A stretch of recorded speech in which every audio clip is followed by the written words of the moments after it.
All right, great. We already know how to apply professional formatting and use cell styles, which is excellent.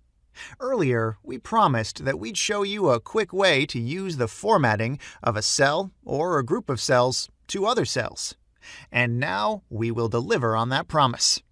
Let's go through the following example. We already have a subtotal formatting for the gross profit row, correct? Right. What I'd like to do now is apply it to the other subtotal lines we have here, namely EBITDA, EBIT, and EBT.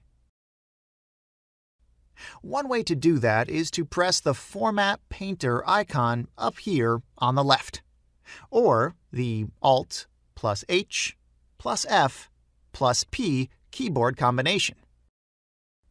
This operation copies the formatting of a selected cell or a group of cells, and Excel is ready to apply it to other cells in the spreadsheet. So I can take the formatting of the subtotal we have and apply it to the EBITDA and EBIT subtotal lines. Cool, right?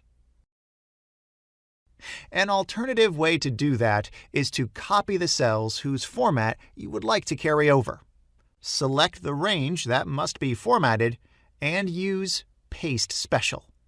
It is crucial to know how to use it.